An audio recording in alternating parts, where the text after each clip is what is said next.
Tropical Typhoon, Chairman TV. Weather update. Helping homeless people. Please subscribe.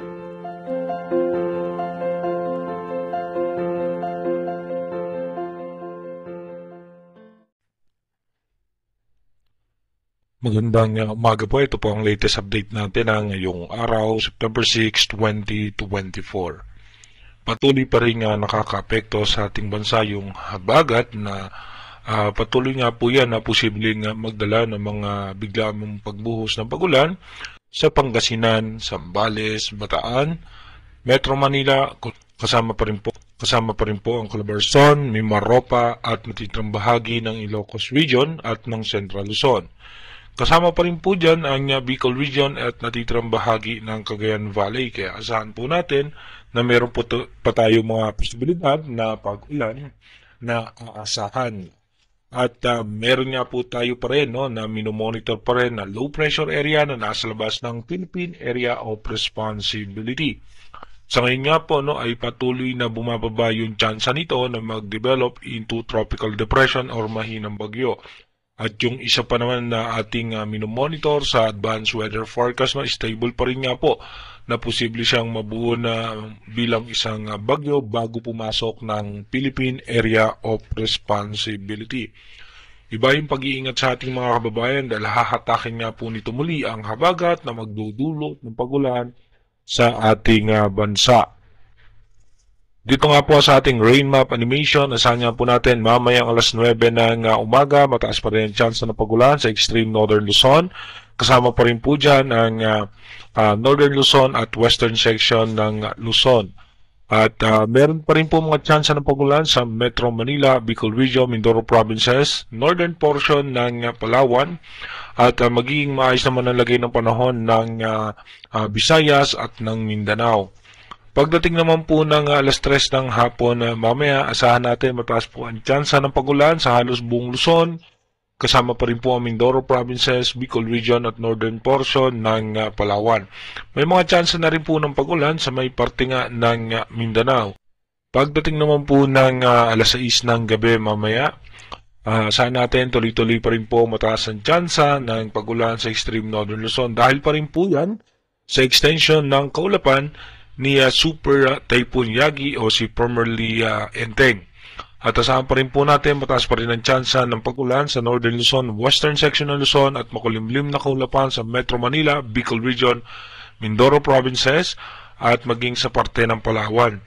Asahan pa rin po natin may tsansa rin ng pagulan sa halos malaking bahagi ng Mindanao.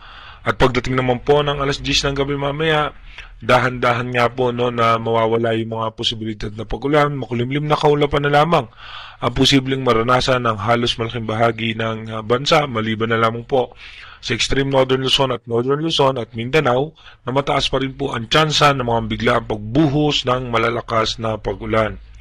Dumako na nga po tayo sa ating advanced weather forecast. Dito po sa ating advanced weather forecast, bukas nga po, September 7, yung low pressure area ay posible nga nasa loob na yan ng Philippine Area of Responsibility. At pagdating naman po ng September 8, yung low pressure area na to ay isa rin po sa magiging main factor na hatakin muli yung habagat at makakaranas nga po muli ng mga pag-ulan sa ilang bahagi ng Luzon. Pagdating naman po ng September 9, ito nga po ay nasa eastern section ng Taiwan. At kung mapapansin nga natin yung kanyang diametro naman, o yung kanyang sirkulasyon, ay posibleng yung mga pag-ulan na dala niyan ay makaapekto muli sa parte ng extreme northern Luzon at ilang bahagi ng eastern section ng ating bansa.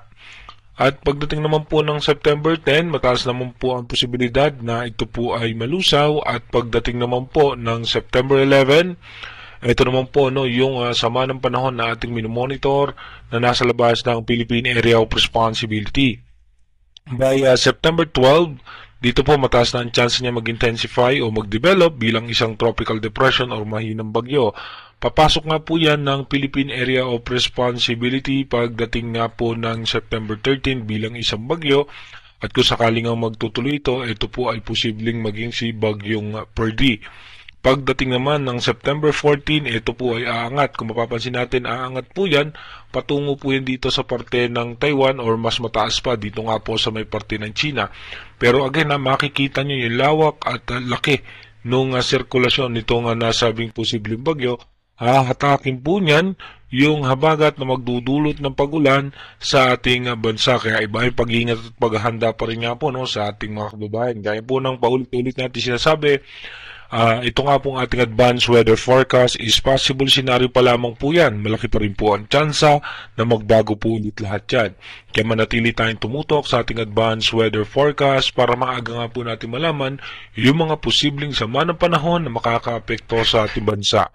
Mag-iingat po tayo palagi. God bless po sa ating lahat.